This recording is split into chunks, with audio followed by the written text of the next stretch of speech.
Have you ever found yourself wrestling with, the biggest questions? Like, how do we even begin to grasp something as truly unique, as utterly transcendent as the divine? We naturally reach for comparisons, don't we? For human terms, what we know. But what if those very comparisons are what hold us back, what prevent true understanding? Today, we're embarking on a deep dive into the profound concept of Tawḥīd. That's monotheism. But this isn't just about believing in one God. No, it's about a deeply refined understanding of God's transcendent, incomparable nature. Our journey is going to take us through a really rich collection of ancient Islamic texts. These are from Bihar al-Anwar sources, just teeming with profound sermons, sayings, dialogues, attributed to pivotal figures like Imam ʿAlī ibn Abi Talib, Imam Rida, al-Bakir, al-Siddiq, even the Prophet Muhammad himself. So our mission here is to navigate these powerful teachings. We're going to explore why our human senses and intellect, incredible as they are, ultimately fall short in describing God's true essence. And here's the fascinating paradox, the twist, really. This very limitation, this recognition of inadequacy, it isn't a dead end. Not at all. It's actually the starting point for a deeper, more refined understanding of the divine. Get ready to shift your perspective in some truly profound ways. Maybe have a few aha moments. So let's set the scene a bit. Imagine maybe the bustling mosque of Kufa. Someone rises to pose a truly monumental question to a leader like Imam ʿAlī. Something like, describe your Lord to us so we may increase our love and knowledge of him. Or maybe a similar plea to Imam Hassan. Describe my Lord to me as if I am looking at him. These are questions I think many of us in our own way might ask. We're seeking some tangible handle on the infinite, right? Exactly. That desire for a concrete image, something relatable, it's very human. But what do these ancient sources consistently tell us in response? The core truth is that God is fundamentally beyond our physical senses. Beyond our senses. Yes. One text puts it quite starkly. Imaginations are incapable of attaining anything but his existence, and intellects are veiled from conceiving his essence. Veiled. And again, the message echoes, the eyes do not perceive him. He can't be touched by hands, sensed by hearing, seen by sight in any way we understand those terms.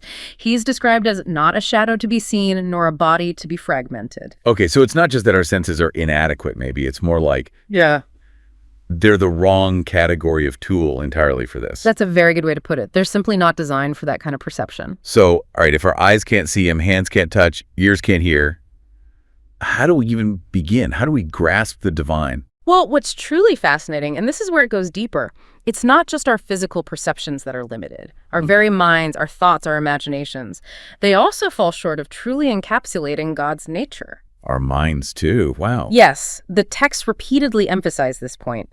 He is beyond the grasp of imaginations and beyond the reach of human intellects. Our thoughts can't delineate him. Our reason can't define him. Our intellects, powerful as they are, can't fully comprehend his attributes. It's like you mentioned trying to capture the ocean in a teacup before we started. The container is just too small. Precisely. It's an inherent limitation, not of the ocean, but of the teacup. And this isn't seen as a deficiency in our intellect, not really. Instead, it's a profound theological statement about God's utterly unique existence, his transcendence. There's a core principle reiterated across many of these sources, and it's beautifully summarized. The first worship of God is knowledge of him. Okay. And the perfection of his knowledge is his oneness. Right, Tawḥīd. And the perfection of his oneness is the negation of attributes from him. This concept, the negation of attributes, is absolutely central. Negation of attributes. That sounds quite powerful, maybe even a bit radical. Can you unpack that for us? Does it mean we can't say anything about God? That seems counterintuitive if the goal is knowledge. That's a common first reaction, but no, not at all. It's not about denying God's existence or his power or his knowledge. Far from it.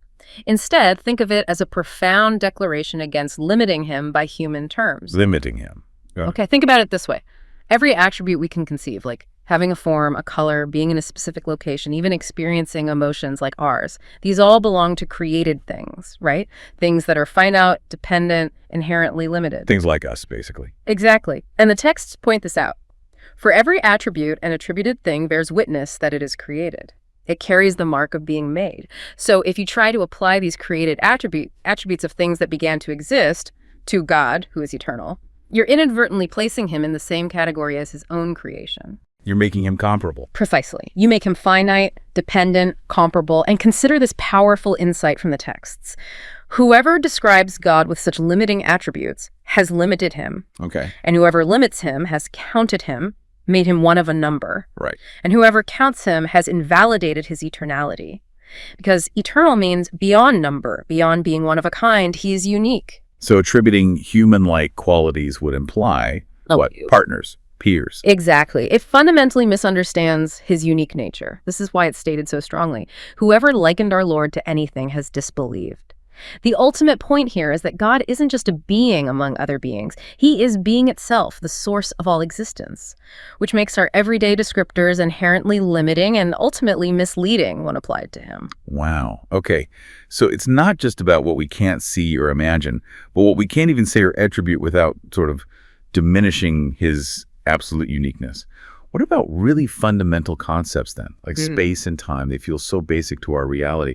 How do they relate to God according to these texts? That's an excellent question. And the teachings are very clear and consistent on this point.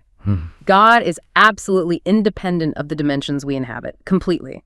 He is not contained by places because of his greatness, nor measured by quantities because of his majesty. Not contained by places. His very being preceded time itself. And existence as we know it. Listen to this. His being preceded times, and his existence preceded non-existence, and his eternality preceded creation.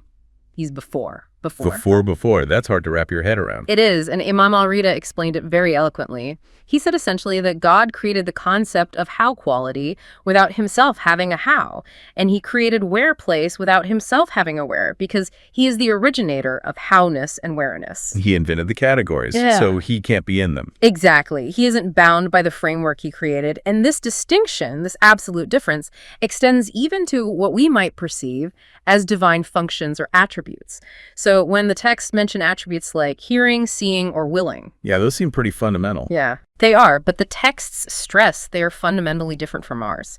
God is described as hearer without an instrument, seer without a tool, no ears, no eyes needed. Okay, how does that work?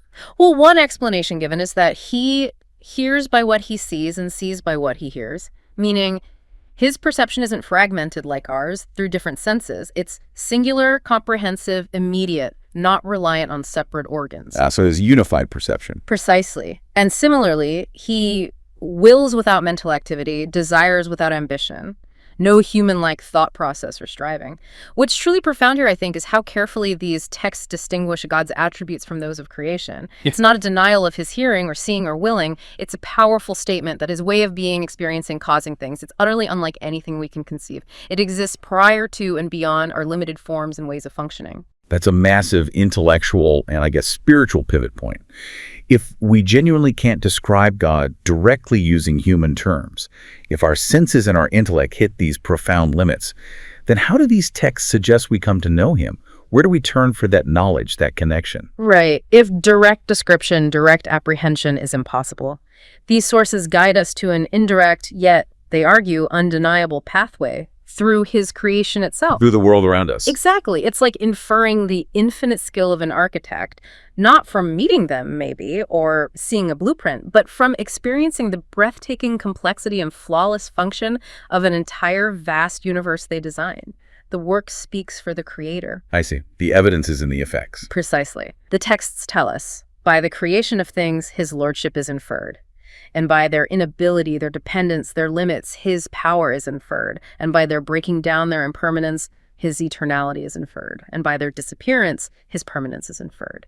It's a continuous, observable revelation right in front of us. So creation itself becomes the signpost. Yes. His existence is inferred by his creation.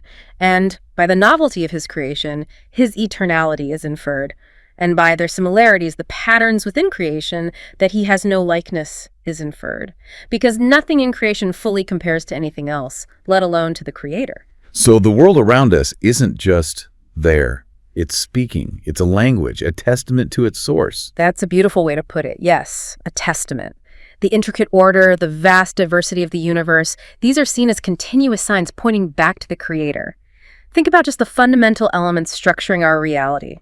He affirmed opposition between light and darkness, between smoothness and roughness, between wet and dry, between cold and heat. He harmonized opposites and separated close things, demonstrating this incredible overarching design that speaks volumes without uttering a single word. It's like a constant silent sermon in the fabric of reality itself. Exactly. And it's not just about the grand cosmic scale, the galaxies and stars. Right, you mentioned earlier these texts highlight wisdom even in the smallest details. Absolutely. The smallest creatures can demonstrate immense craftsmanship and subtlety. The texts give this really vivid example of, say, gnats or mosquitoes, little things we barely notice. Okay. But consider, the texts say, their smallness and subtlety, their guidance to mating, their escape from death, their collection of what benefits them, even their color combinations, red with yellow, white with red. Intricate beauty in the minuscule. You wouldn't normally think of a mosquito that way. Right. But the teaching explains that observing such intricate detail, such purposefulness, even in the most minute creation, it makes us know that the creator of this creation is subtle, latif. Latif. Yeah. Yes, and latif here carries a much richer meaning than just subtle in design. It implies he is infinitely gentle, meticulously attentive, pervasively kind in his awareness and interaction with every single detail of his creation. Wow, that's a beautiful expansion of that word. Attentive, kind. And this creation, all these signs, large and small, they all just manifest effortlessly. Is that right? Yeah. No struggle involved for the creator. Yes, completely effortlessly. God creates without any toil or fatigue. His command is simply, as the texts often quote, be, and it is. Kun fayakun.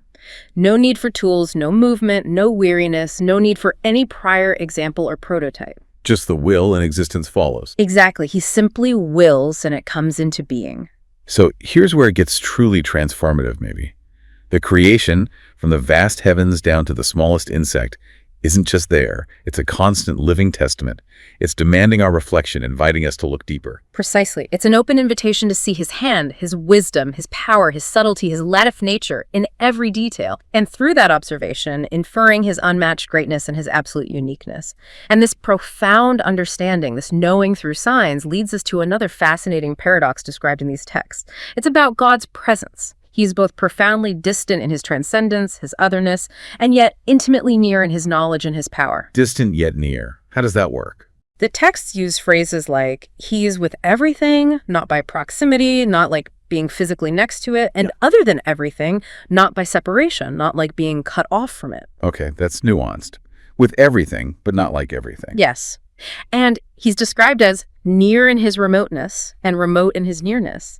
It challenges our simple spatial categories. It really does. There's also that powerful imagery, often quoted. He is nearer to us than the jugular vein. So incredibly intimate. And farther from comparison than any distant thing. Right. Utterly transcendent. So it illustrates that while his essential nature, his debt, is entirely beyond our grasp or comparison, his presence, his knowledge, his power, his sustaining action, these are truly all-encompassing, closer than our own breath. So a divine presence that permeates everything yet remains utterly distinct from it, beyond it. Yeah. That's definitely a mind-bending idea. Yeah. And this dynamic you mentioned earlier, being manifest to our intellects through creation, but concealed from direct physical vision, is that seen as like an intentional design, a purpose. Yes, it seems to be presented as a central theme.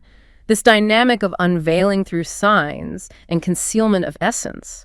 It's integral to his nature, as presented in these texts. It guides our spiritual and intellectual journey. It encourages reflection, awe, inference, rather than demanding direct sensory proof, which, as we've discussed, would be impossible anyway. It fosters a different kind of knowing. Exactly. A knowing based on reason, reflection on signs, and faith, rather than sight or touch. And the texts also delve into another complex area that helps navigate this relationship, the concept of God having two wills. Two wills. Okay, tell me more about that. It offers a fascinating insight into his complexity and wisdom. There's what's called a will of decree, irada hatam, and a will of resolve or command, irada azam. Hatam and azam, decree and resolve. Yes. This distinction is really important for reconciling some of the most difficult theological questions, especially around free will and divine command. Irada hatam, the will of decree, refers to what God allows to happen in the universe. Everything that occurs falls under this will, as part of his ultimate plan and wisdom, even if we don't understand it. Irada asam, the will of resolve or command, refers to what God desires from us, what he commands or forbids for humanity through revelation. His moral will, you could say. Okay, decree is what happens, resolve is what he asks of us. Can you give an example to make that clear? It sounds like it tackles that tension between, say, God forbidding something, but it's still happening. Exactly. That's precisely what it addresses. Consider the example often given from the Quran. He forbade Adam and his wife from eating from the tree. That was his irada azam, his command, his resolve for them. Right. Don't eat. Yet he willed it, allowed it to happen. That falls under his iradah, his decree, his allowance within the broader scope of existence. And had he not willed allowed it, they would not have eaten. Their action was still within his overarching knowledge and permission. Ah, okay. So the command was one thing, the allowance for it to occur was another, perhaps for a greater purpose? Precisely. Or consider Abraham. He commanded Abraham to sacrifice his son Ishmael. That was the iradah ezem, a severe test of resolve. Yet he will decree that he should not sacrifice him. The iradah hadam was that the son would be spared. The ultimate outcome was different from the initial command. I see. So the command tested Abraham, but the decree ensured the son lived. Yes. This distinction is crucial. It helps us understand how divine justice, divine wisdom, and human free will can coexist. Even when we make choices that go against God's direct commands, his iradah ezem, those choices still occur within the realm of his knowledge and allowance, his iradah hadam.